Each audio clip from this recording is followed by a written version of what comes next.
Okay, I think I'm streaming. I'm going to see. Welcome. We're going to get started real quick. I'm going to make sure I'm streaming and have the right broadcast. I'm going to try to make it through this. I'm streaming. I'm streaming. Welcome. Okay, we're going to get started now. I'm going to try to get through this with as few mistakes as possible. That's the goal for tonight. Okay? All right. We're going to get started recording now. And then we're going to go. Oh, goodness. What's that about? Yeah, let's talk about it. Dropping the mask we wear day to day. Building real trust in a brand new way. For a deeper connection, let's explore on transparent conversations. Transparent conversations. Where every word can open doors. Transparent conversations. Yeah, let's talk about it. Hey, welcome to my podcast, Transparent Conversations, Elevated Exchanges, on my YouTube channel by the same name, and also on my Substack by the same name, Transparent Conversations, Elevated Exchanges. I am your boy, your host, CPJR, or actually I'm Calvin, aka CPJR or CPGR 300 if you feel me. Welcome back if you're here. If you're here again, you're returning, and welcome back. Welcome is this is your first time actually catching it. This recording. The light is blue, so if you know, you know. We're gonna get started. We got a lot to get through tonight because there's a lot going on. I mean, this is a lot, and I think it's a lot going on because there's a lot of things we didn't know. I didn't know. I'm gonna put it on me. I'm gonna use I words. I didn't know. So, yeah, like I said, if you're here for the first time, please share, and please subscribe and comment. Let me know what you like or dislike about this. Let me know if I can do something better. Please visit my sponsors. Use the affiliate link if you're in the market for trying some new type of sausages and things like that. And I think I'm gonna go ahead and get that out the way now too. So basically, I have a sponsor. It's affiliate link. So if you like this sponsor and you go to if you go to their site, bigforkbrands.com, they have what's called bacon sausages. They're out of Chicago. They also have a lot of sauces. So if you're ever in the market for that, please go to bigforkbrands.com. Use my code word elevate, and then you will get 20% off and some good food. So we'll pause a minute for get this sponsor out the way, and then we'll get started. Have you been hearing about all the negative news on hyper-processed food lately? I know the New York Times podcast, The Daily, was just talking about it. Well, here at Big Fork, we do things a little differently than the big food companies. Let's use our Kraft pork jerky, for example. Think of it as caveman jerky, where it's just dried and naturally smoked pork. Yeah, we add a little cane sugar, but that's just to balance out the sea salt. The sea salt's in there so it doesn't go bad. It's the natural preservative us humans have been using for thousands of years. So each bag of jerky contains only 100 calories and 11 grams of lean protein. The jerky is made in the USA, gluten-free and soy-free. Instead of supporting the big food companies owned by Big Tobacco, consider supporting small, family-owned companies like Big Fork, trying to do the right thing. All right. So just take you to their website and let you know that is a real website called bigforkbrands.com where you can go and check them out, see what you want to taste, see what you like. It sounds delicious. I definitely going to try it myself. We had our first cookout actually this weekend or last weekend for my nephew for his birthday. We had a blast. I did most of the grilling. and cooking. That's one thing we do over here. The men of this family do like to cook. And my daughter was joking with us when she was here last, and she was saying that if anybody wants to date her or get with her, they're gonna have to know how to cook, because my father, his brother, and their father all know how to cook and cook. So, if you want to get with my daughter, you need to know how to cook. So, gentlemen, please, please learn how to cook. I mean, I think it's something that you should do. I don't know. I've always cooked for myself, cooked for my family, because I enjoy it. I like to cook what I like to eat. So check them out, bigforkbrands.com, and use my code word Elevate, get yourself 20% off, and be the star of the cookout with some good bacon sausage. All right, let's get started. So, excuse me.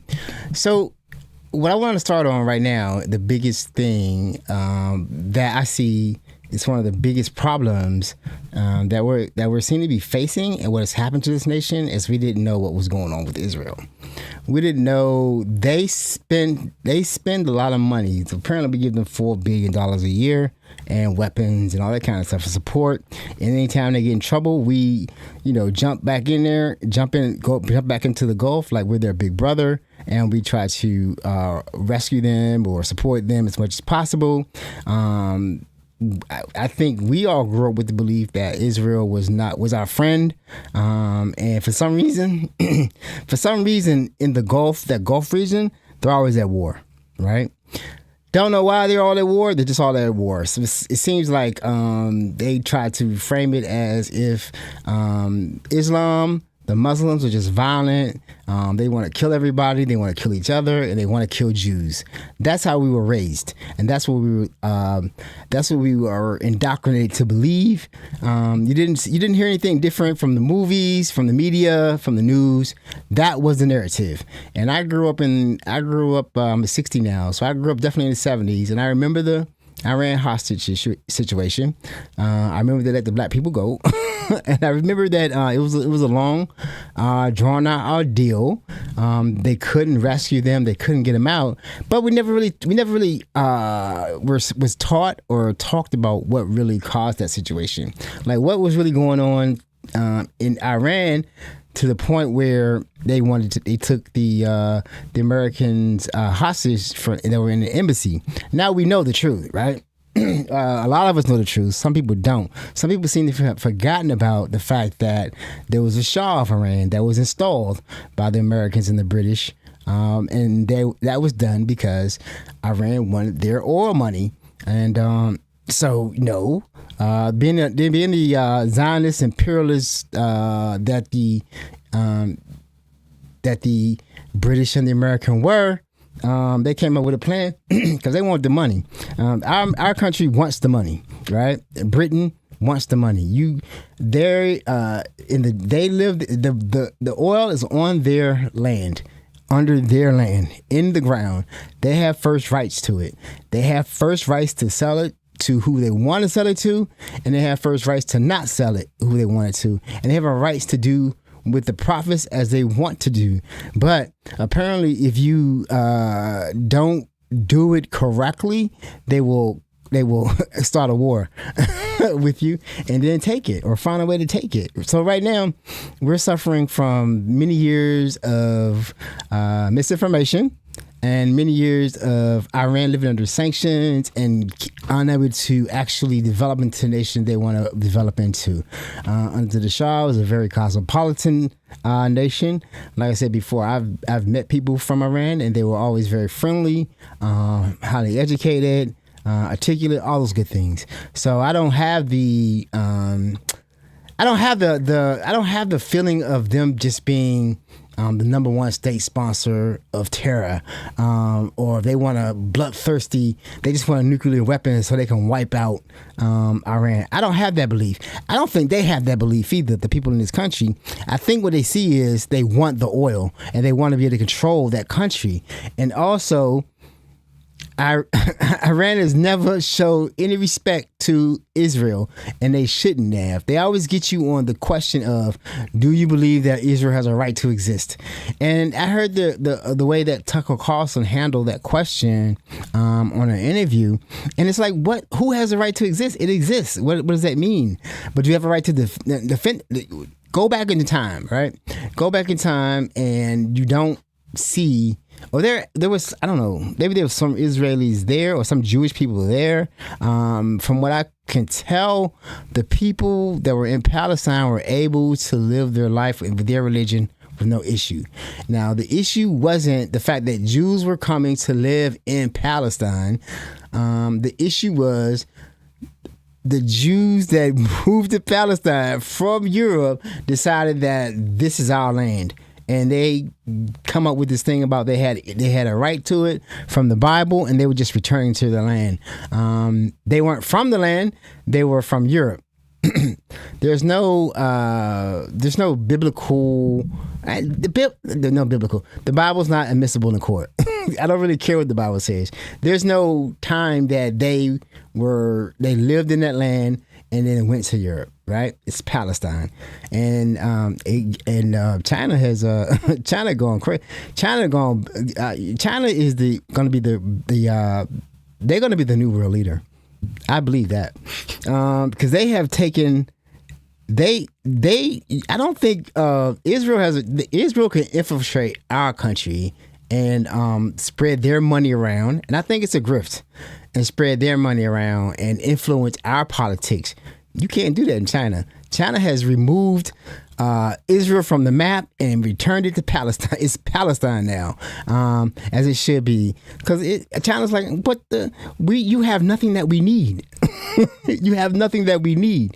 We need that area to be peaceful and prosperous.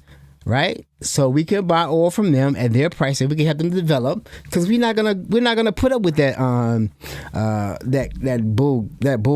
bull mess, that crap that you have talking about. This is your land, but the people have been living there for thousands of years, right? So we're learning the truth, and the problem with us learning the truth now at this point is that what happened? What happened to our media? What happened to the truth? What happened to us really learning what was going on in Israel? What happened to us really learning how psychotic the Zionists are and how brutal? And they're brutal. They're not only brutal to Palestinians and other Muslims in the area, Arabs in the area. They're brutal to their own people. Jewish people are brutal to any Jewish person that doesn't want to support the idea of Zionism and Israel, right? They are brutal to their own people, and we're seeing it every day, but we never saw it before. The only reason we're seeing it now is because of places like mine and other places of independent media, people who are speaking up. Now, before this all got to this point, when this first started after October 7th, we all seemed to be a bit afraid to say anything about what was really going on with the genocide, because it seemed like to say anything against Israel was to be called anti-Semitic. And once you're called anti-Semitic, you have to worry about your job. You have to worry about everything. The problem with Israel is so insidious that other countries are passing laws to outlaw anti-Semitism and anti-Zionism, right? Like we have the ability to talk about our country. We have free speech, right? To talk about our country, our leaders, all we want to. We have free speech, meaning that the government has no right to stop our speech or prosecute us for our speech. Or we have anything to say, or we're judgmental about our leaders or our country. Now, the fact that some politicians in this country think that it should be against the law to talk about Israel is insane. It's insane. It shows the power of Israel. Now, here's the power of Israel. I think we need to understand. It's money. it's based on money. And I think for me, I always think about the grifts, like this whole thing with the ICE and DHS, that big sum of money that was approved for them and these centers. And then what's going on in New Jersey right now with Delaney and the amount of money that's flowing into pockets from private prisons and these people who are also working for ICE, that money is all coming in, is being grifted away. Israel has stated that they're going to up their spend they're trying to get, because they see the problem now, right? They're going to try to win back America's support by spending $750 million.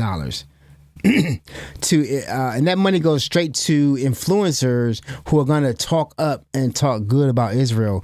But I don't think they understand that the fact that once we see something in this country and we know it's wrong, we just don't turn around.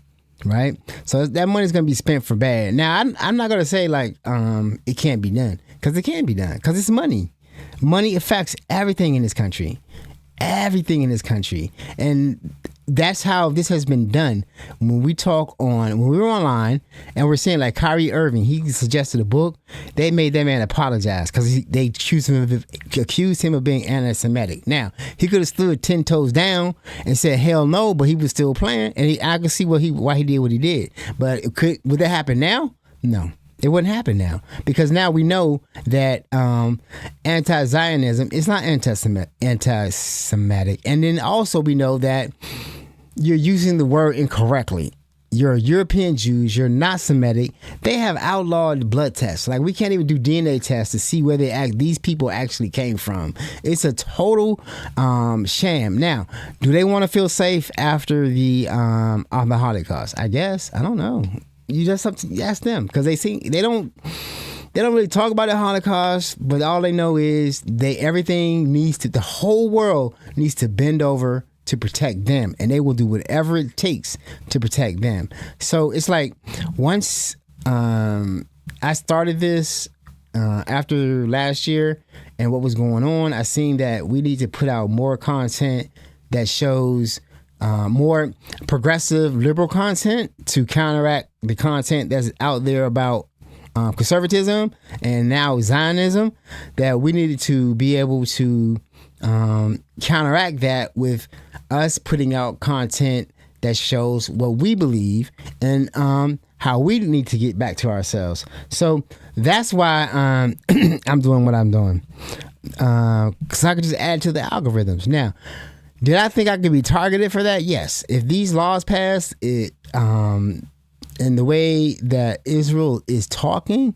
they are talking as if they will go after people who put out anti-Zionist content. I don't know how they're going to do it. They'll figure it out. We already know that they're already trying to get into our military, get access to what the military has access to, the CIA, the surveillance systems.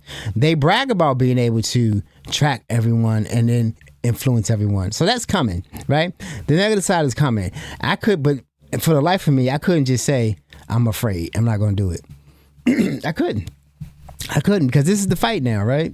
This is the fight now. I always wonder about people that want to live in a bunker after the bombs fall. I don't want to live in a fascist state, right? I'm always going to choose to fight. I'm always going to choose to be on the other side, because living with the oppression is worse than being dead. I'd rather be dead than live under oppression, right? That much oppression, let me say that, because us as black people, we live under a certain amount of oppression all the time. But to live under oppression where words are, like we have freedom of speech, like words can get you locked up, that's just too much. And then what they really want to do is actually take over the country. Now, we don't know how. We have a pretty good idea, because I think their numbers coming out how much money they have put into our elections, and then we know the number of elected officials who have taken money. It's like 400 something that have taken money. The majority of politicians that are in our government right now on the federal level, the people in Washington D.C. have taken money from Israel or pro-Israel lobbies. PACs or lobbyists. So, and the only reason that money is in there is to influence the vote. any vote that goes that is for Israel, they want to influence that vote, and they want to control the narrative. But the narrative only got out today because of independent media. The broadcast stations are pretty much gone. It's pretty much gone, and they weren't doing their job anyway because we never saw what we're seeing now. That flotilla that was captured in international waters and the people were tortured, we would have never known about it. We would never get the images of what happens to the prisoners, how they're starving the people, the way they treat Palestinians. We would have never known. We hear about it, but we don't actually get to see it. But now we're getting to see it. Now, here comes the elections. We have to really deal with our politicians. And as you see up at the top, votelog.org and trackapac.com. Those are the sites that will help you make a decision if you want to vote for your representative, and if you want to see how much are they in the pocket of Israel? Who do they support? Do they support you or do they support Israel? I know that my representative in Maryland, 4th Congressional District, I've already said this all the time, Glenn Ivey, is in the pocket of Israel to the point, the figure is $7 million. $7 million. He got that money, and he wouldn't have won the election to get the pro-Palestinian, anti-Israel candidate Donald Edwards out of office if he wouldn't have got that help from Israel. Now, here's the strange part. We just got a post on Rogue DNC about Planned Parenthood. Planned Parenthood endorsed Glenn Ivey, right? So I've got to think that some of that money went to Planned Parenthood for them to endorse Glenn Ivey. Because why? Because that's not making any sense. Planned Parenthood is endorsing the candidate who is firmly in the pockets of Israel. So maybe they vote, that's what I'm saying.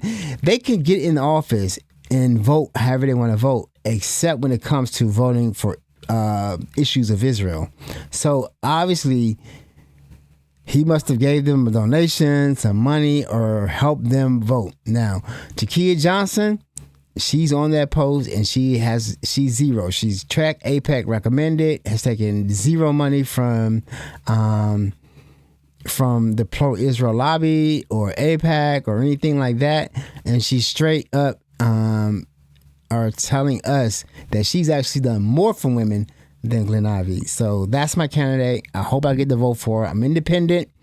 I can't vote in the primaries. It's up to you, Democrats, my next door neighbors, to do the right thing and vote for the right candidate and get these AIPAC Democrats out of office, because things like 224 and the Defense Authorization Bill, the funding bill that is trying to tie Israel's military to our military, and they share intelligence, technology, that can't happen. I don't know why that's there. We know why it's there. Another pro-Israel Republican in Texas slid that into the bill. And luckily, I think Ro Khanna and Thomas Massey are on it. Ro Khanna is the one that actually can get it before it gets out of committee, to get it out of the bill, because it shouldn't be there. It's amazing that we have to pay attention every day, and that's why I have these websites up here, because you need to really, you have to decide, right? You have to decide because most of the candidates have taken money from Israel. But like I say, on the votelog.org, they do grade the politicians, the representatives. They grade them on how pro-Israel they are, on how pro-Palestinian they are, and that, for me, that's the litmus test, because that tells me if you're a person of character, if you believe that women and children shouldn't be killed, if you believe that non-combatants shouldn't be killed, if you believe that whole neighborhoods shouldn't be flattened and bombed, then you're going to be pro-Palestine. And you're going to believe that the genocide happened and is happening, and you're not going to be afraid to talk about it. Once I see that you are, then I know where you stand, and it's not with us, it is with a foreign government. period. And that's what the problem that we're having now, right?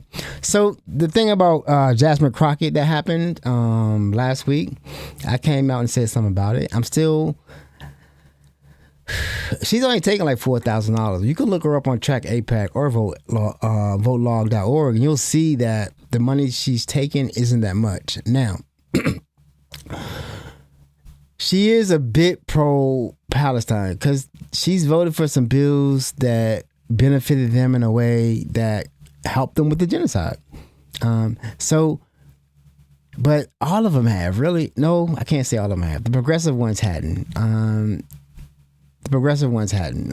AOC, Warren, Bernie, they haven't because they understand. They actually understand what's going on. They try to tell us, but we don't listen. The DNC is junk, trash. They got to get that guy out of there, the leader, because he's a empty suit and a liar, and that's that. So back to Jasmine Crockett now. She did come out and endorse an AIPAC candidate, $13 million. I think it was Illinois, who unseated Corey, I forgot her name, unseated a progressive liberal Democrat, progressive Democrat, not liberal, and to the tune of $13 million. They spent $13 million to get that seat, and she endorsed him. And it, to me, when her seat was gerrymandered, like Texas gerrymandered her seat, so she won't be reelected to that seat. It's gone.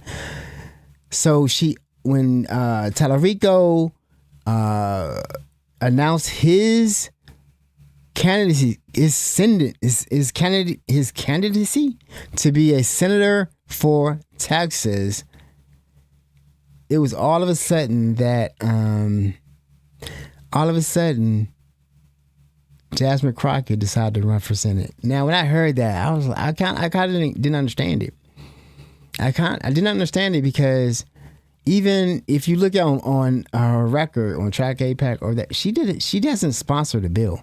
You know what I'm saying? She co-sponsored some bills, and she's very good when they're debating. She doesn't take any guff. She's very good with that. But I don't see any bills being sponsored. Like, what has she really done? I'm sure she would have made a great senator if she would have won. But the fact that she ran at that time is kind of suspicious. I'm sure that AIPAC doesn't want Talarico in office. I'm sure of that. And I know the Republicans don't. So apparently, and I remember this, right? Like, okay, during the election, everyone was taking up sides. We had a lot of people who were saying they couldn't vote for Kamala because of her stance on the genocide, and she seemed to be pro-Israel. Biden is a Zionist. He said it. He's a Zionist, and I think a lot of that comes from just the lack of truth that we were getting from our media. Remember, we have not seen what we're seeing now. We have not seen it. The Israeli Jews are a mess. They are a mess, and they are dangerous.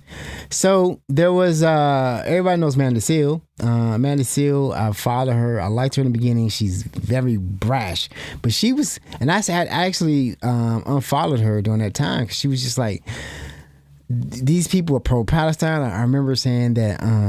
Pro-Israel. I remember her saying even Jasmine Crockett was pro-Israel, but I'll just play this. I'll play this to remind us, and then I'll come back and talk about it. So I have a very genuine question for supporters of Jasmine Crockett in Texas. What are you willing to do to get her through the primary? She was always going to be a long shot because she is a black woman with a very limited record in a state that is 100% racist and Zio and gerrymandered out the hootenanny. Like, even before it was exposed that she is 100% in support of Israel, even before many of the people in her state who are very unrelenting on that fact said we will not vote for her, it was still going to be a long shot. You were still going to need to get behind her in a very real way. Did you think that that was simply just voting? Did you think that you simply voting for Jasmine Crockett was going to be enough for her to win the primary, let alone the Senate seat? What are you prepared to do to actually support this candidate versus trying to shame those of us who do not support her support of an apartheid genocide state that is actually using your tax dollars? Support a real one. So she was going hard for Palestine back then, and I think it like scared all of us. Like, oh my God, you're not. We gotta get not let Trump come in because of Party 2025, and that's what we were zeroing in on. He got in anyway. He got in anyway. A lot of people didn't vote, and that's what's going to happen. That seems to be what's going to happen again. That's why I say the Democrats might not win, because as we see, where are the Democrats? I keep saying it. Where are I don't hear anything from them. I think the Democratic Party is in a bad shape right now. It's in bad shape. It's in bad shape because of the grift, because of all the money that they've gotten, and they're scared to. Once you take the money, you took the money, so now you're in. Like when the new rookie cop comes in, and all the other cops are on take, they gonna give him the money and tell him you have to take the money to let us know that you're in. Then once you take the money, you're guilty with us. Now you're part of the team. Now if you take the money and go against the team's gonna come against you. So they know, just like John Cronin just found out, once Trump endorsed the Ken Paxton, he was out. And they went out, and now they have the candidate they want, Ken Paxton. And John Cronin's out. After being 24 years, they got him out. And they went with someone who's a horrible person, who's really an evil person, Ken Paxton. But that's how it works, right? Once you take the money, you didn't win on your own. You didn't win on your own merit and your own on your own ideas and gumption and drive. You won because you took the shortcut. The shortcut is taking the money from Israel. So now you're worried about if you don't take the money from Israel or you don't do what Israel tell you to do, they're gonna go out and do the exact same thing for someone else and give them the money, right? So if you're running just to be in office, if you're not running to do something, then this is what happens to you. Because once you take that money, you're in, and then you're gonna not do what they want to do. They're gonna come after you, and that's what we see every day. So this is the thing about now the money. See, the money for Jasmine Crockett, she hasn't taken a lot. It's like $4,000. So I think what happened after the endorsement of that candidate, her response was what got her. She's a fighter, and then she wants to fight. No, people want to understand. You did it. We see it. And I think that because we now have independent media, we see things now. It's not hidden. Only the worst, dumbest people still watch only. I'm not going to say that. Wait a minute. Only people who haven't caught on yet that the media is highly censored, very censored. The real news is not getting out.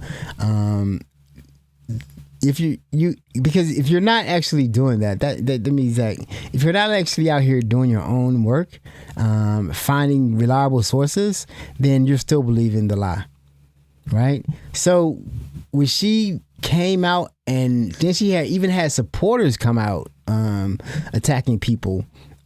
And calling everyone dumb because of what we saw. Like, we saw an endorsement. You can't tell us it wasn't an endorsement, right? So, hats off to Amanda Seale. I'm following her again. She was right. She was right. And it didn't matter. It did not matter what we thought or what we wanted to happen. What happened. Trump still won. All right. So, we're going to get... That's my first video. That's my mea culpa to Amanda Seale. She was right. And I'm going to give her flowers. All right, so we're gonna go on. This is pretty much gonna be a Zionist thing, right? Because it has to. We have to keep seeing it. I think we have to keep seeing it to understand where we are. Our country is compromised. Our politics are compromised. To have Netanyahu come out and say he's gonna increase the money he spends to influence the young Americans, get them back on the thing after what we've seen.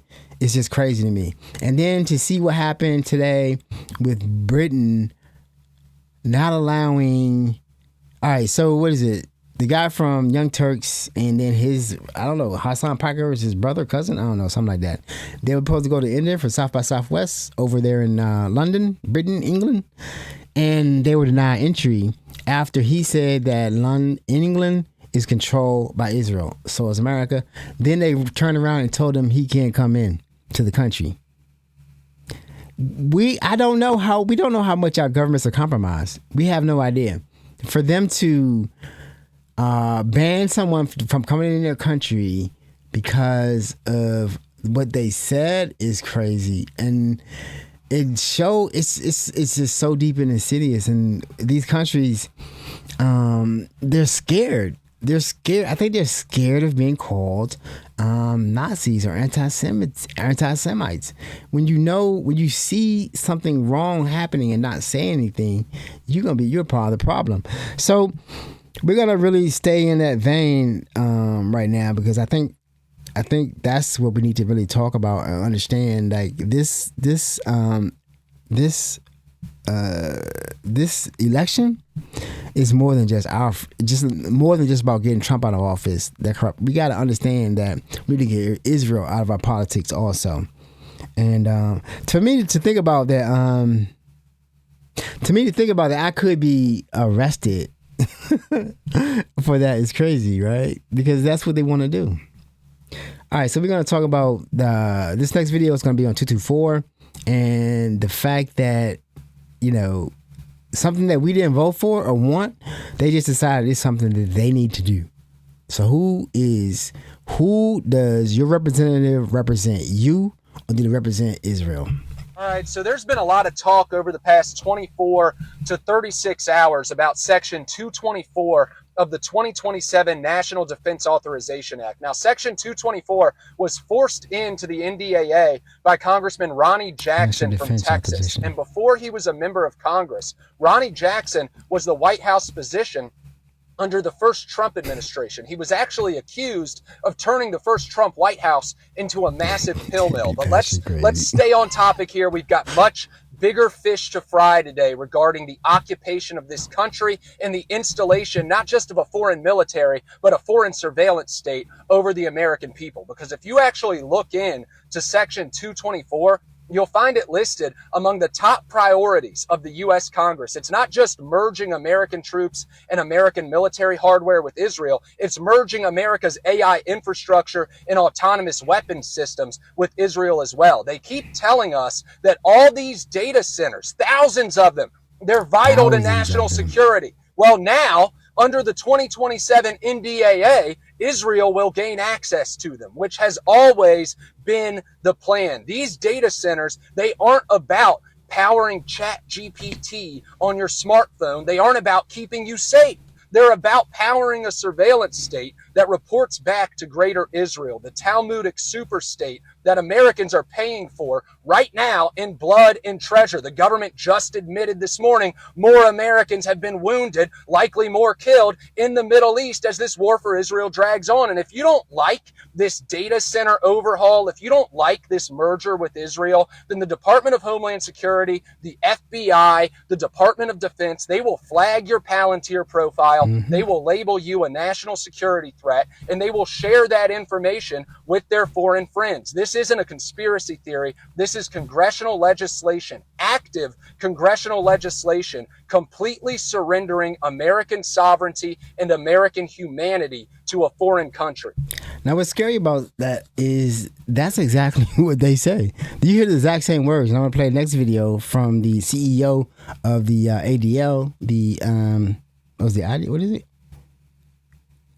Oh yeah, Anti-Defamation League. The Anti-Defamation League. The guy who fights anti-Semitism. He fights anti-Semitism, and he has a very strange way of talking about it. So they wanna track us. Right, they want access to our databases, and I've said over and over again on this podcast, YouTube channel, recording. I said over and over again, that's too many data centers just for some retail. Trying to serve like retail customers, corporate customers. That's too many. That has to be government money.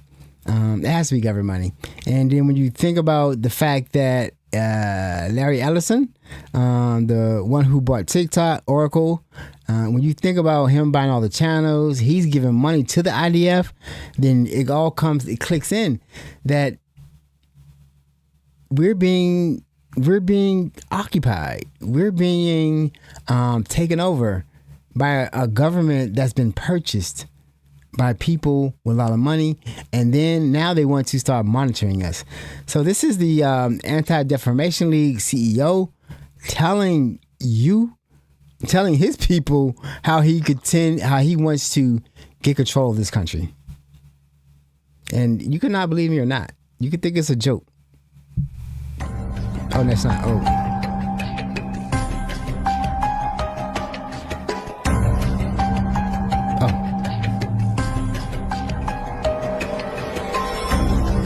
I mean, Israelis tourists doing things like this in Thailand or Philippines is not new.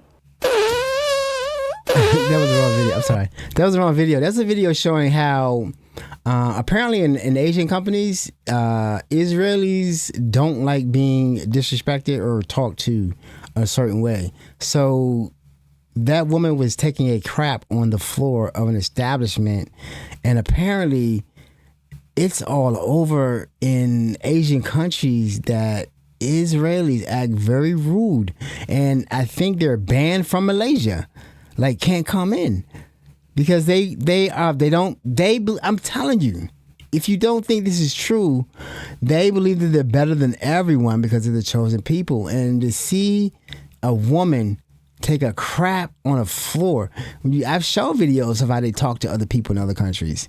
And that's not an isolated. The thing about this is it's not like isolated. It's not an isolated incident, and it's also not talked about in our media at all. Now, all these companies, we talk about public radio, National Public Radio. We talk about 60 Minutes. All these great shows.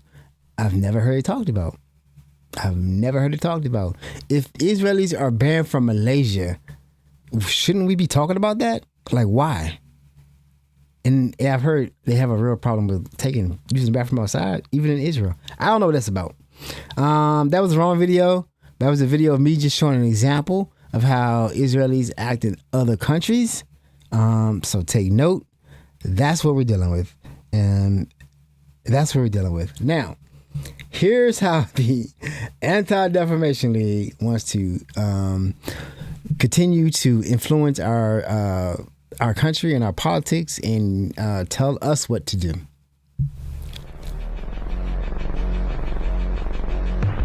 I am a proud Jew. I'm an unapologetic Jew. I'm a Zionist Jew. So we don't exist for some universalist ideal. We exist to protect the Jews. But we use cutting-edge AI tools to analyze the endless online chatter. We monitor them online, social media, messaging apps, video games, cryptocurrency, podcasts, short-form video, Wikipedia, LLMs. We monitor these people and we share the intelligence with the FBI. Now, is that crazy, though? I am a proud Jew. I'm an unapologetic Jew. I'm a Zionist Jew. So we don't exist. So that's the CEO of the Anti-Defamation League saying he openly wants to monitor all of us and then report us to the FBI. Now, he's saying that he wants to protect the Jews, but he lives here. I think he lives here, and he's not talking about over there in Israel. He's talking about here in America and reporting Americans to the FBI for doing what? What is against the law? See, anti-Semitism, whatever it is, you want to say it's not against the law, right? It's speech. It's speech, right? It's not against the law. So what is it reporting to the FBI? These are just questions, right? These are the questions that we should be asking ourselves. And if you aren't asking yourselves any of those questions, I don't know, maybe you're part of the problem. Wake up. Because this wasn't, because I have to be honest with myself also. I wasn't aware. I wasn't aware of all this until now, and I'm shocked that it came. Like I said, I'm shocked that it came out. That it actually is a thing that we have to actually deal with more and deal with the nut that's in the White House who has us in a war in Iran, in an endless war that he doesn't. You can't trust nothing they say. talked about a ceasefire and then bombed Iran yesterday.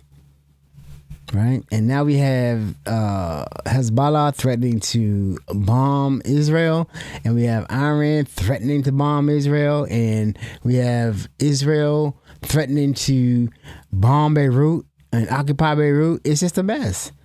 It's just a mess. Now, if endless wars, who is in the endless wars? It's not Arabs. It's Israelis. Am I being over dramatic? Am I saying too much? I don't know. I don't know. It's just a scary situation to see. Like the fact that to know Israel wouldn't be anything without the support of America, and it's like, why are we supporting them? What do we get from them? Because we don't get anything from them. They take everything. We get nothing.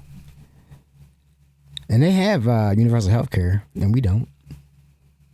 We don't. We all have to worry about getting sick and going bankrupt, but they don't. They get $4 billion a year. All right, let's talk about the Democratic Party and Israel. Hi there. Do you want to see why moderate Democrats are actually a threat to democracy? Take a look. Yeah, I mean, the main race really demonstrates the civil war that's happening within the Democratic Party. And there are a lot of Democrats, moderate Democrats like myself, who will not cry tears should we lose Maine. Yeah, so that's Melissa DeRosa, the former chief of staff to Andrew Cuomo. That Andrew Cuomo, the one who destroyed his career after severe sexual misconduct allegations that Melissa DeRosa defended, went to bat for, and then was caught doing retaliatory actions against the women who accused Cuomo of those things. But it doesn't matter. This is besides the point. The point is that she is on television saying that she would rather have a Republican win the Senate in Maine than a progressive Graham Plattner. Corporatist Democrats like Andrew Cuomo, like Melissa DeRosa, are more aligned with the Republican Party than they are with progressives, because progressives pose more of a threat to their bottom line than Republicans do, right? If Melissa DeRosa continues to run corporate Democrats and continues to run against Republicans, she continues to make money, right? However, if leftists enter office, if progressives, real progressives enter office, they're not going to hire Melissa DeRosa. They don't need her. So she loses money, she loses her job, right? It is in her best interest to ensure that corporate Democrats and Republicans continue to win. And remember what happens if Republicans win. More anti-union legislation, more anti-abortion legislation, more anti-black legislation, more anti-immigrant legislation, more anti-queer legislation, et cetera, et cetera, et cetera. Because for Melissa DeRosa, it's all hypothetical. It won't impact her. She is rich. She is wealthy. She will be fine, right? When she talks about Democrats standing up for working people, it doesn't mean anything to her. It's all a game. It's all a game, because regardless of who wins, Republicans or corporatist Democrats, her life will not change. Her life only changes when real progressives start to win and take power, because then her income changes. Then she loses power, right? So a reminder where I stand on this: if I was living in Maine, I would be screaming from the rooftops to get everybody to vote for Graham Plattner, okay? Do I disagree with some things he said in the past? I do. Do I think that he has made some mistakes? I do. Do I also think that a true progressive party, a true Democratic Party, should want people to change and evolve and be honest about their evolutions? That we should want to welcome people who have grown and understood their growth, who have learned from their life and learned from the world around them? I do. Good. Big tent. Vote Graham Plattner. So that's Graham Plattner. That's in Maine. Now, the Democrats haven't endorsed Graham Plattner. He does have a troubled past. He was a Nazi. He had a tattoo. He got the tattoo removed when he explained it.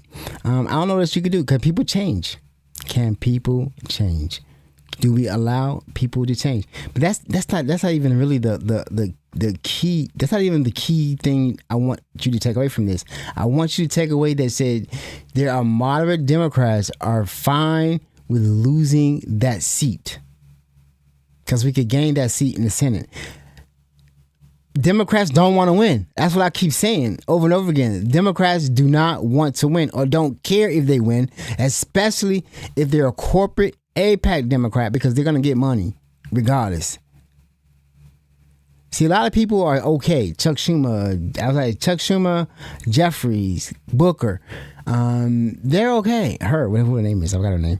But they're okay, right? They're okay with if the Republicans win. They don't, you know what I'm saying? They don't see the fact that we need to win the Senate in order to impeach this man and get him out of office. This man has us in a war where the gas prices are going up when this country could fail. After 2 years under him, he could fail. He is delusional and losing his mind, and we have to get him out of office. That's priority number one. But she's talking about a man who had a past, who has talked about it, who is saying he's changed and wants a chance to redeem himself as a senator from Maine, but she can't have it because why? He's progressive. He's progressive. He doesn't want to keep the status quo. He wants to upheave the status quo. And then that's the problem with the Democrats. Right there. And we're going to keep that going. We got another message from him because this is another message from the same one who just talked about the other one. But I don't know if you saw what's happening in New York with the mayor. They had the Israeli Day Parade. They do this in New York. They have a Puerto Rican Day Parade. This is in New York. They do that. It's a diverse area. I don't know why it's an Israel Day Parade though. Why is it not a Jewish Day Parade? Because because everything. So he's the first mayor apparently that doesn't want to go. He said he's not going to go because he's not going to go and celebrate a genocidal nation that is in the middle of committing genocide. They're still killing Muslims over in there because they feel they have the right to do it. So he said he wasn't going to go. He said, I'm going to provide protection as he should, but I don't feel like I should go. So the fact that he's not there, they're livid. They're livid. They say they're accusing him of being anti-Semitic and accusing him of hating Jews, hating America. This man is loved in New York. This mayor has shown that everything that the other mayor said they couldn't do, they could have did it. They all could have did it. They all could have did exactly what he's doing if they wanted to actually help people and not play political games. So we got a real mayor in New York who's making the people love him. They voted him in, and he's doing the job. But now you have a constituency of people, Zionists, that want to support Israel at all costs, are telling him, are accusing him of being anti-Israel, anti-Semitic. They don't actually give any evidence of it. They just say that he is, because he didn't come to the parade, because he isn't kissing Israel's ass and taking money from them. Therefore, he must be anti-Semitic. Hey there, I'm a Jew in New York, and I want you to watch this real quick. Mamdani is an anti-Semite. His father, Mahmoud Mamdani, is an anti-Semite. I had this woman on my video. Apparently, she was on Bravo on some show, one of them reality shows, and her husband kept using the N-word, saying nigger, too often. They had to kick her off the show. Now, this woman is here, and now she's attacking Zohran Mamdani, saying that he's anti-everything with no proof, just because he's there. This is what she does. This is her grift. Was one of the lead organizers at Columbia University's campus encampment. They don't just hate Israel, they hate America, and this is a growing trend within the Democratic Party. Her name is Lizzie Savetsky. She's a super well-known Trump-supporting Zionist and agitator who basically makes a living off of harassing people who support basic human rights in New York City. So, of course, I have to ask what America she's referring to, what Americanism she's referring to, because she's been very clear what kind of America she wants. I also wanted to destigmatize voting for Donald Trump because there was so much stigma around that and people getting canceled for being associated. And I wanted to say, hey guys, I'm going to vote for him and here's why. And it's okay if you want to do the same. So Lizzie believes that saying that the free press is the enemy of the people is American, or that federal police murdering protesters in the street is American, or that trying to illegally overrun and overthrow the election results of a presidential election is American. But here's where I get confused. Growing up Jewish, I was taught that our responsibilities were based and grounded in calling out oppression, calling out hatred, calling out bigotry, calling out colonialism, imperialism, and yes, genocide. That is quite literally what Judaism was to me and my family. It was understanding what oppression looked like and calling it out every single fucking time. That's why it's so weird to me when I hear mainly Zionist Jews in America saying they're defending America while attacking the very things that made America a refuge for Jewish immigrants and refugees. Freedom of speech, freedom of the press, freedom of religion, freedom to protest, right? These are not threats to America. This is what makes America, America. For me and my Judaism, it's about as Jewish as I can get to call out people like Lizzie, disingenuous, hateful, and bigoted, for being bigoted. Because as a Jew, it's my responsibility to call her bullshit out. When someone looks at a Muslim man, the son of immigrants, who won an election overwhelmingly in one of the most diverse cities in the world, and their reaction to that is to call him un-American, I think that's more of a reflection on their Americanism than it is on his. So from one Jew to another, if your definition of Americanism doesn't include immigrants, doesn't include Muslims, doesn't include brown people, doesn't include Palestinian Americans, then maybe, just maybe, Zoran is not the un-American one. Maybe the un-American one is you. Goodbye. So I think you can follow him. You should follow him. All the information in the show notes. And that's this name, the tags that you see next to these people. That's their handle on either social media, Facebook, Instagram, or YouTube. So I put that out there because you should follow them. It's good to see that we do. It's good to see Jewish people and Jewish Americans actually coming out and pointing out the evil and the wrong that Israel is calling. There is a lot of them. There is a lot of them. There is a difference between the Zionists and Judaism. Even Israel, even Jews that live in Israel are calling out the Zionist problem. So it's good to hear from them.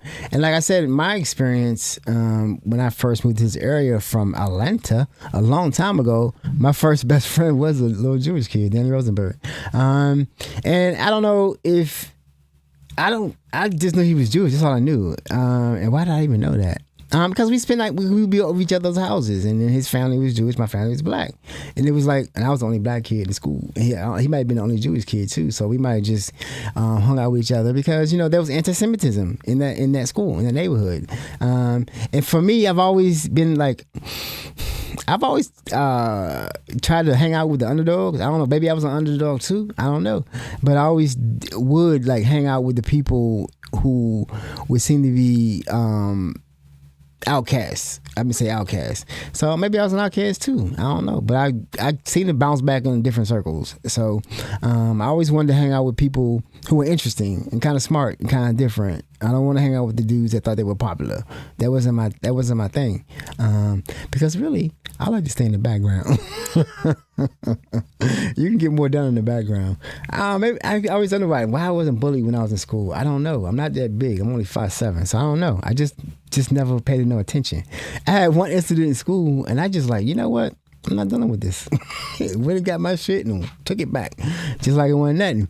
And they were like, if I would have had, somebody took my watch when I was in the gym as a joke. Like the little cool dudes took my watch. I had it out. Right, and it was I'm looking for my watch, and then I go down there and I see it, they had it, and I went and got my watch back, and they were like, "Oh, I would have been screaming, hollering, and blah blah blah." I'm like, "For what?" I just went and got my watch back. I ain't had none of that. You know what I'm saying? I don't have nothing to prove with you people. I don't know. I just never. But that's how I live my life. I just ignore stuff and keep going, regardless. I'm gonna keep going to do what I need to do, and not worry about the bullshit. And I probably need to do that more. I'm talking to myself right now. All right, so we're going to go on because I want to play this from Zoran Madami, his response to just the craziness of these people who are attacking him in New York, calling him an anti-Semite, calling him a Jewish hater for no reason at all other than he's not going to bend the knee to Israel.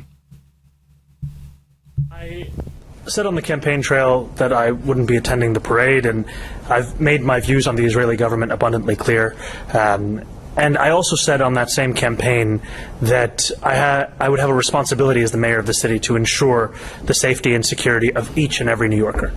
And I don't believe that my presence as the mayor should determine whether or not a New Yorker is safe or secure. That is something we take incredibly seriously. And what we also take seriously as an administration is to ensure that we are delivering on not just keeping Jewish New Yorkers safe, but ensuring that Jewish New Yorkers understand that they belong in this city, that they are cherished by this city. And I'm proud of the work that our Mayor's Office to Combat Anti-Semitism, headed by Felisa Wisdom, has been doing in leading a first-in-the-nation municipal response to anti-Semitism by actually crafting an affirmative vision of how to tackle it, as opposed to just how to respond to incidents of it. And we've coupled that with an investment of more than an 800% increase in the Office to Prevent Hate Crimes in funding that will actually support the very programs we've seen be effective at that kind of work. So that's what I'm saying, though. This man is so cool. I call him America's mayor now because they call Rudy Giuliani America's mayor, and that was not correct. At the time, I guess it was because of the 9/11, the towers came down. But this man seems to be doing the job. He is graceful, he's articulate, and he is driven to do what he's going to do, and he's able to communicate it well. So when they attack him, I don't see what they're attacking. I don't see what they're attacking. I don't see why they're attacking him like this, other than he refuses to bend the knee and do what he's told by Israel like everyone else does. And I don't know why they're doing it. We try to figure out why they're doing it. We don't know. All right, I think we got one more video to get through. Well, actually, two more videos to get through to deal with AIPAC and Israel, because there's just a lot going on with them. And this video is from one of the people from the flotilla, and it kind of brought like something up in me because the way she's so passionate, because she was involved with the flotilla, and that flotilla, the one that was going to aid Gaza, and the Israelis felt they had the right to go in and intercept the flotilla and then torture the people on the flotilla and just do that in international waters. And no country responded to aid those people, and they knew what was happening. And I think that's a shame. And I don't know why they're letting a little bully on the block keep doing these things. But this woman, she's motivated. After these interceptions, I realized that the scale of violence have become worse and worse. But that also shows that they are desperate. The desperation is high. They try so hard to stop us. I would rather be dropped dead than to live with the reality where genocide and the illegal blockade on Gaza exists. And I know my ancestors who fought for the freedom of my country, they would rather me to be dropped dead than not act and break the illegal siege of Gaza. I get moved every time I hear that. Every time I hear it. Because it's like...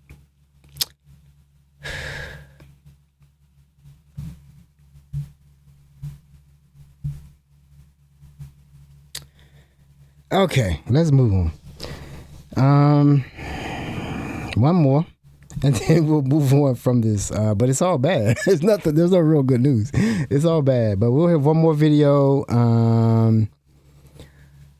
of what's happening, right? And this is another thing why I have these two links up top. That you should have these on your bookmarks, and you should be, anytime you're thinking about voting or researching a candidate, this is where you want to go to find out where they stand in this big issue of Israel and the influence that they have over our country and our politics. You definitely want to keep those sites handy and go, and anytime you want to make a candidate, and if you need some clarification, reach out to them and ask them about their votes, and ask them about the money they got from AIPAC. They may have taken it in the past, has been updated, but then there are candidates who started out not taking money, but they all of a sudden started taking money. And but the people are on it though. I'm telling you, you have to add independent media to your diet, your media diet, because if you don't, you're not gonna really know, what's happening. And if you want to be responsible and know what's happening, I'm not sure. I think I'm off. If you're not sure what's happening, then hold on a second. I thought I was gonna make it through this one without making a mistake, but I think I have a mistake. I really want that video too. I think I missed it. Okay, so I may have to. I'm gonna see what this video is. Maybe the wrong one. I think we have to see. I didn't make it. I didn't make it without making a mistake. I don't think I did. Yep, I missed it. How did I do that then? So the video we just played, we'll see what this is. I don't really trust rich niggas to tell me what I'm doing wrong with my money, man. I'm not gonna listen to Kevin O'Leary. I don't think he's telling me something that doesn't benefit his own pocket. I don't believe that guy, man. I don't believe any of them rich niggas telling me shit. If I was in that Amazon warehouse when Jeff Bezos came back from space with that fuck ass cowboy hat on, and he said to them, "You guys made this happen," oh man, he wouldn't have made it out of there. These niggas will sit up here and tell you niggas are spending $20 on burgers and fries instead of saving that 20 and letting it make money on itself. Why the fuck is a burger and fries $20? I'm not listening to you, man. You don't know how much a banana costs. Okay. You want to tell me what I'm doing wrong with my money? What, nigga? Fuck you. He said you guys are spending $10,000 a year on DoorDash complaining about the economy. Mind you, right? This person that they've magically created that's spending $10,000 a year on DoorDash does not exist. This is not a real person. Also, if it is, nigga, that shit not changing nothing. An extra $10K a year is not buying shit. They want you to eat like a fucking toddler. Gen Z's not buying what they really need. All ice, some Dash seasoning, and mayonnaise on a plate, a paper plate with a plastic fork. This is how you save money. Shut the fuck up, man. Niggas back then was working at McDonald's and bought houses. You work at McDonald's now and go try to apply for an apartment. That white girl at the front drinking that Diet Coke, jingling them keys, you know what she gonna say to you when you walk in there and tell her you work at McDonald's? She gonna say, fuck you. And she gonna call the other white girls out there and they gonna jump you. They don't even make 3 times the rent. And they telling me I gotta make 3 times. Nigga, fuck you, man. There's not enough DoorDash in the world to fix that problem. It's the richest favorite thing to do to tell you that it's your problem. That you're the reason shit is fucked up. You're the reason why pollution is skyrocketing. Because you drink out of plastic straws. No, it's not the military just Boston Tea Party and fucking jet fuel directly into the ocean. No, it's not fucking Jim Bob driving a fucking H3 Hummer down a food line. It's not the corporations creating data center after data center and turning the water into chocolate milk. It's our fault. We fucked up. These rich niggas, man. This country has showed that rich niggas can do whatever they want. And as long as they make it seem like it's our fault, it's cool. They found the most amount of cocaine that they've ever seen on a, what was it, JP Morgan boat? And they said, nah, don't worry about that. These niggas is moving weight. Bro, these niggas don't even pay taxes. I never understand the bootlicking from niggas. How do we get to this point where you look at rich people and be like, no, I fuck with them? There's only a certain amount of wealth in the world. The more money they have, the less money there is for everyone else. Niggas voted for Donald Trump and said he's a different rich guy. He not like the rest of those rich guys. Womp womp, second term, even more evil than the other rich guys. $6 billion plus made while in office, exempt from fucking tax audits from the IRS, sued the IRS and they paid him with taxpayer money, your money from your job that you worked for. Womp womp, another rich nigga fucked you. You fell for it again. Who knew? Ronald Reagan did it again. It's Ronald Reagan all over again. All over again. So I don't know who that guy is, but that was out of sequence. I did find my right video. So that was my section for Billionaire Lives, and now we're going to talk about Kevin O'Leary because he's the worst. I don't watch reality TV, so I really didn't know who he was. He just all of a sudden showed up because he wants to build a data center in New Mexico or someplace like that. I think it's Phoenix. And he wants to build a huge data center, and he's fighting the people there. He's a Canadian. I don't know why he's coming here to build a data center, but obviously he's really showing himself to be an ass because he's talking out of pocket. So that, I don't know who that guy was, but that was a funny dialogue about rich people with Kevin O'Leary, and he's right. Like, you can't go get a hamburger? I do think, like, I don't, when I work corporate, I usually take my lunch every day. I usually don't buy lunch. I know the young guys, they used to go out every day. I used to go out with them like on a Friday, or maybe once a month, but they did eat out a lot. But they made a lot of money, and they still have a lot of money because they invested well. So Kevin Leary is wrong. You should enjoy your life. Don't spend crazy. But going out spending $20 on lunch is not a bad thing. Just don't do it every day.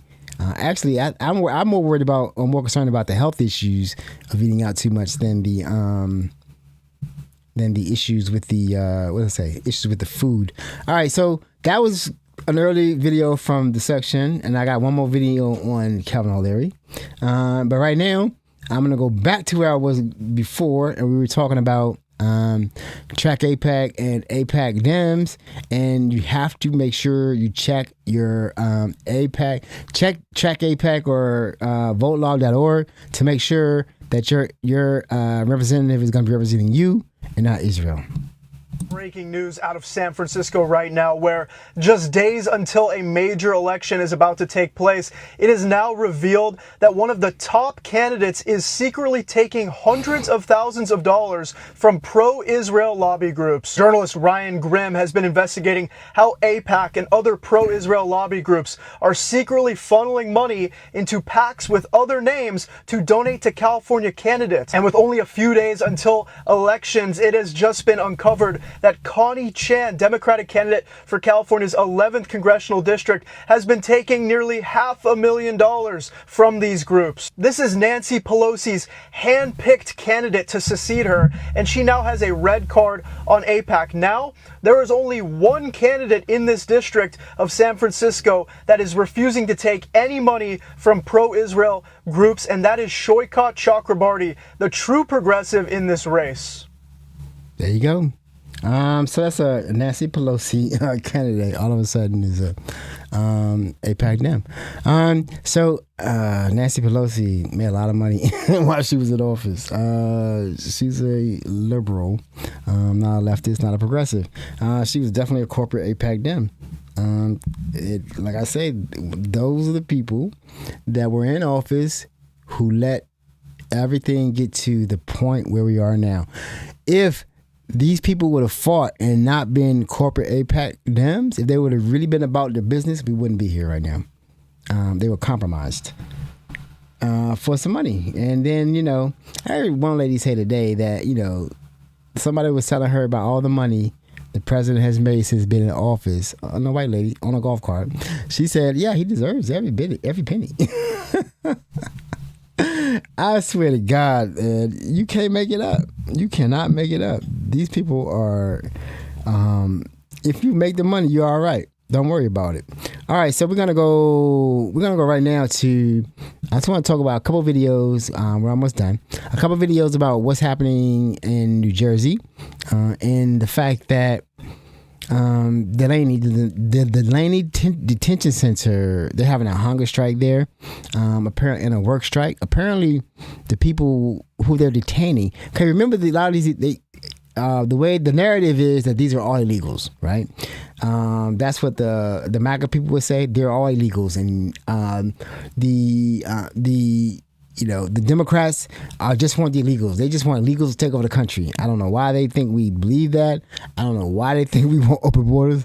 It's just the narrative that they believe. That's the narrative that they got from Fox News and all these right-wing pundits. And then remember, all these people, these influencers are being paid by AIPAC, and they're being paid by the Republican Party to put these lies out. They don't believe it, that all these people are illegal. Of course, they're not illegal. They're undocumented or they're documented, right? Most of the people right now they're documented. They're waiting on court dates. They're doing everything they're supposed to do. They're asylum seekers. They're green card holders, and they're doing everything they were supposed to do in order to stay in this country, work in this country, provide for their family, add to the GDP, and pay taxes, right? Now, the majority of them are locked up in these detention centers, and we're paying for it. like $140 per person per day. We're paying for it, and then these private companies are trying to maximize profit by not providing them with good food, and then having them work in the detention centers, taking care of it, cleaning up and things like that for like $1 a day, right? And we're not going to go into the allegations of rape. Their women ended up pregnant, and then they're deporting, because when you're pregnant, you have a baby here, that baby's a citizen, and they're deporting these babies. It is going to be a horrific thing to see when these things open. And now we have we haven't heard much about the what ICE has been doing ever since Minnesota. Everything's been quiet, but it's been still going on, right? And right now they are really protesting up against in New Jersey because of like I said, the conditions and the bad food, but they're really rioting up there. They're upset about what's happening. They're having hunger strikes. It must be really bad for this to be happening. So instead of sitting down with the people and trying to address the issues of the bad food and no medicine, people getting sick, raped, beaten, instead of addressing that problem, the New Jersey governor, who was a Democrat, decided that she wants to call the state police. And for some reason, when you call the state police, it gets out of hand. So I guess she's decided that the state police need to aggressively fight the protesters, and that's what's been happening. It's the same thing. Smoke gas, they're beating people. Just because the people in the Delaney Detention Center are treating the people inhumanely. And I you know, I would never want to have that on my jacket, on my record, that I was in there and I saw what was happening, because it's gonna come out, right? The people are gonna come out of there. The majority of the people that are there will not be deported. It will come out, and people will start pointing fingers, and people will start going to jail for this. Right? But people can't think past their prejudices, their biases, and their short-term comfort of getting paid to be a brutal person. Maybe they're just sadistic ass motherfuckers. You know what I'm saying? Maybe that's just the case. Sorry if I cursed, but you know, I curse a lot. But I don't curse a lot on here because I want to make this a PG experience. I don't know why. This is gonna be, take it away. Let's talk about let's see what's going on in the detention centers. It's not a good thing. It is not a good thing. And I think I have the right one. I only messed up one time so far, right? So what happened last night at Delaney Hall in New Jersey is a tipping point. The governor sent the state police to beat the protesters, and that's what they did. They beat them. They tear gassed them. There are people inside a concentration camp in the United States of America, and they are currently on a hunger strike because of the conditions inside that facility. They are beating people. They are forcing them to work for nothing, and there are reports that the food they do have is filled with maggots. And you know it is a concentration camp, and to call it anything else is delusional. And the fact that the governor came out and tried to move the protesters to a First Amendment zone. Our entire country is a First Amendment zone. She has failed her state and this country. Our governors literally are our last line of defense. And doing nothing would have been better than what she did. But sending state troopers out to attack protesters that want to stop a concentration camp, she's chosen a side. She's chosen the side of Gestapo, fascism, and a concentration camp. And it's a turning point, it's a tipping point, and it's sad. I really should have been there instead of at a stupid political event last night. So this is what we see in this country every time, like a Republican or the last two Trump been in office, right? We see people being beaten, gassed, And it happens over and over again. And you always see, like, I always say that when we think about the Nazis, right, in Germany in the 30s, and then the 40s, and then the war, and then the genocide, and then the people went along with it. And we think that it wouldn't happen here. It could happen here. It's happening here right now. It's happening here right now because we don't know. It's going to be horrific. It is going to be horrific when they finally get those things open. And I don't know what. I do not have.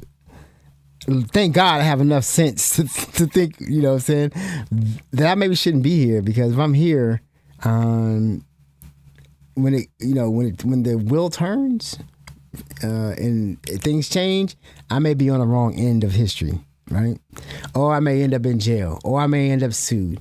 And those people, remember those people that got out January 6th? Trump not getting back in office. This is his last term. So this new crew, if you think you're going to get a pardon, you're not going to get pardoned. And the people that thought they were going to get some money from the slush fund, they're upset because they wanted that money. They wanted the taxpayer money after they committed crimes. I don't let it sink in. So we're going to do one more video from there, because I want to just, play how it's, show how it's happening, what's happening there in New Jersey right now.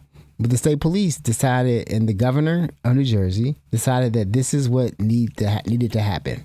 Police horses, batons, tear gas, and flash grenades. These are the scenes outside of the ICE detention facility, Delaney Hall, in Newark, New Jersey. State police are actively deploying tear gas and flash grenades at protesters outside of Delaney Hall. Officers have made no differentiation between journalists and activists and protesters out here. I've seen them hit people with batons today indiscriminately. I've seen them use flash grenades against protesters. Protesters are trying to build a barricade right now between them and the state police because of the methods that they're using for crowd control. Inside the detention facility, detainees are on their 8th day of a hunger and labor strike. So we started off with 300 or more. I would say it was more on the hunger and the labor strike. Since then, we are day 9.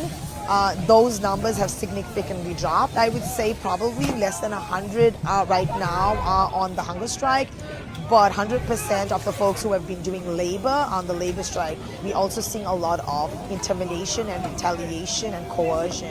They're being forced to sign documents in English, many who don't even understand the language.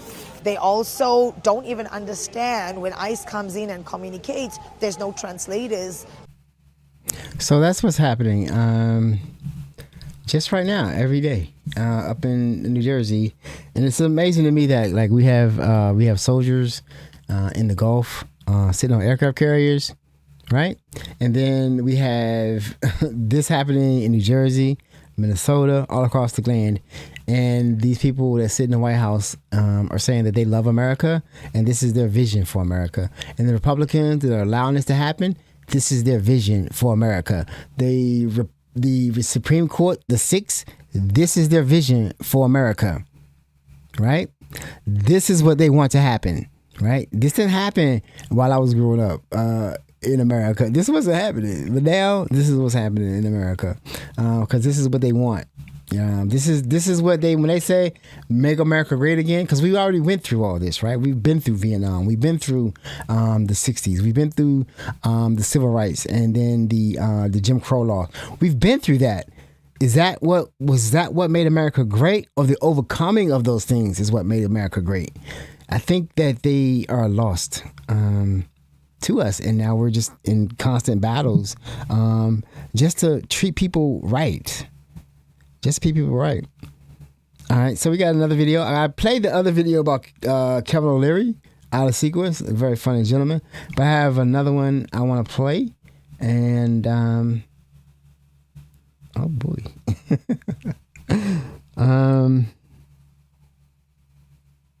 Yeah. Okay. Yeah, this is it. Yeah, this is it. This is going to be Kevin O'Leary. This is basically this guy is doing He's doing a 100-something day of crazy stuff that these billionaire AI people say. Like, this is insane. I don't really trust rich niggas That's to tell not the me. right one. Bill Maher, the famous comedian. I've known Bill since I was like 18, 19. Imagine posting a video of yourself proudly crying over your new 6-figure watch and then acting like the average American is struggling financially because they're spending too much on lunch. Oh. This is Kevin O'Leary. The only one in the world. It has made a grown man weep. I can't stand it when I see kids that are making $70,000 a year spending $28 for lunch. I mean, that's just stupid. It's just, think about that in the context of that being put into an index and making 8 to 10% a year for the next 50 years. 50 years. How old is he? How old is Kevin O'Leary? How old is he? That's crazy, right? That's crazy for him to say that. He's crying over a watch. Now, if you're making $70,000 a year, you should save money. That makes sense. But also, you should eat and you should invest. Now, he didn't. He has to be like either close to 50 or a little bit over 50. White people age differently, so I don't know. But he looked like he's up there, and he's saying that you at 28 putting 70%, $28 in index fund to do what? Be able to afford that watch? You'll be able to afford that watch? Because he's spending a lot of money on a watch. No, that's not how he got that money. So govern yourself accordingly. Govern yourself accordingly. I swear to God, if I can make it through these things without making a mistake. So we're gonna go into some hope, and I have a comedy routine that actually is very timely from Dave Chappelle. Bill Maher, the famous comedian. I've known Bill since I was like 18, 19 years old, and I've never said this publicly, but that guy. I'm so tired of this little smug cracker commentary. Me too.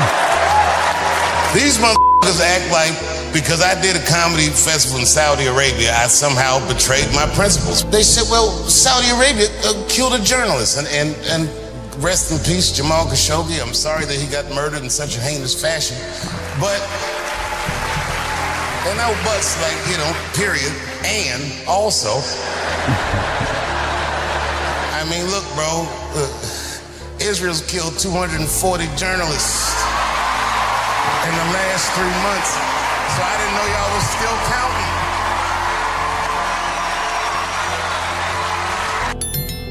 Days ago. Days ago. He did go on with more, but that was pretty funny. Yeah. They talk about the one the Saudi Arabia. They talk about the MBS killed that guy, which was wrong. And they did business with him, but we have videos of Israel targeting journalists and killing them at any given time because they don't want the truth out. That's how they keep the truth out. And we could be killed too. Because the Mossad don't play. They don't play. Stone Cold Killers. And we thought that was good back in the day. Remember like movies like Raid on Entebbe? We thought that was good. Now we know what was really going on. And see, that's what I'm thinking though. The animus. Back then when we watched that movie Raid on Entebbe, we were thinking that the Muslims in the area were just picking on Israel. You know what I'm saying? But Israel was the bad guy all along. All along. We had it wrong. I think that hold on, I got one more. That was pretty funny, right? I think it was funny. So we're gonna go in. I said we're gonna go into some hope. I'm gonna play. I'll play some spoken words, go, something that should be inspiring, something that we still should be looking forward to. But I don't want to do spoken word this time. I want to do something different. I tried to do this before, but it got banned because it had music underneath it. It wasn't the music that I picked. It was just music that was under it. But this is something I like, and it's about skateboarding on longboards. I had tried to skateboard when I was a kid, and I used to walk around with a skateboard like I was cool, like I could actually skateboard. Until I tried to skateboard down the hill, I fell, and I ain't never skateboard again. That's not something I could do. I love mountain biking, going downhill. On mountain biking, I do that without falling. I get kind of crazy with it. I used to anyway. I'm not sure about now. I don't think my reflexes are the same. I had a tragic accident. I was dating a woman. I just thought about this. And I don't know. I was dating a woman, and she wanted to ride mountain bikes too, because I used to go camping, and we went camping, and then I go and I ride. We were riding a little downhill, a little technical trail, and she was trying to keep up with me, and we hit it was a curve, and you had to hit it hard to get around the curve, and she kept going straight into the trees, down the bushes. She cut herself up, but she wasn't mad though, because she knew she shouldn't have been trying to keep up. But she was okay. That was a good girl. What was her name? Rita. Yeah. That's a story. So anyway, let's go ahead and check this out. I hope this is the right one. And I took out the music. I know it's like music that can be played on YouTube, and I just like to watch these videos and watch these guys and gals from all over the world do these longboards down these hills. It looks dangerous, but they do it with such grace.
And the time I tried to do that, ride a skateboard down the hill, it wasn't a longboard.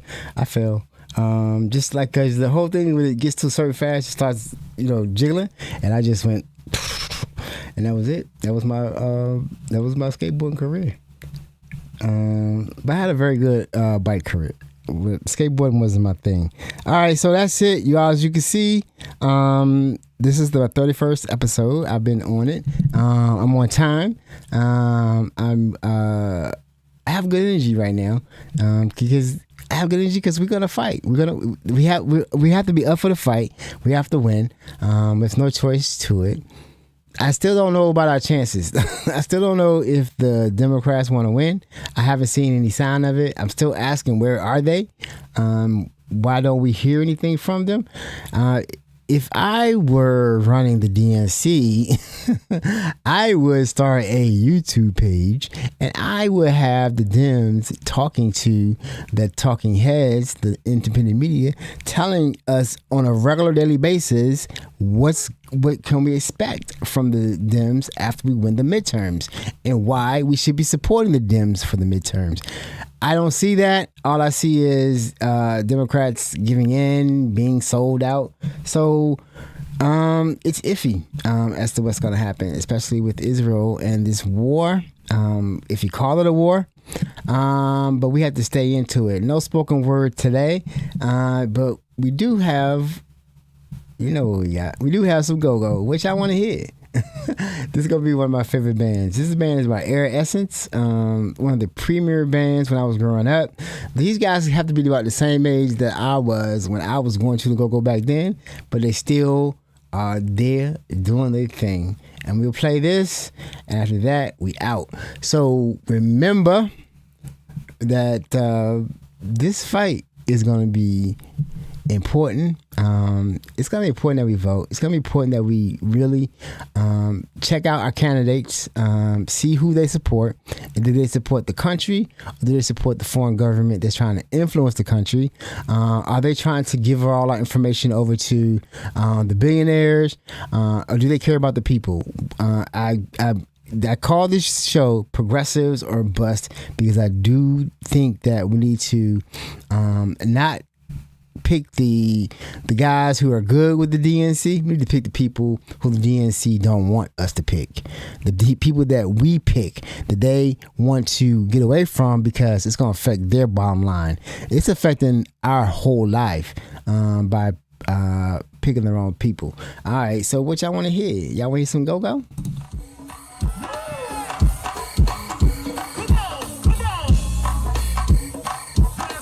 This is Red Essence from back in the day. I did not change that name.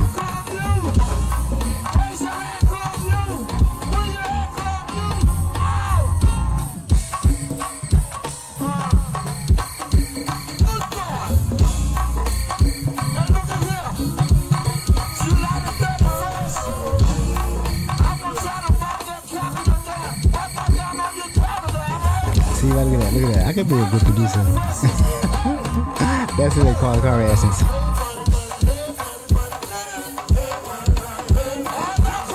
Alright, y'all. I'll see y'all on Wednesday. Stay strong, man. Stay strong. We can do this. Peace out.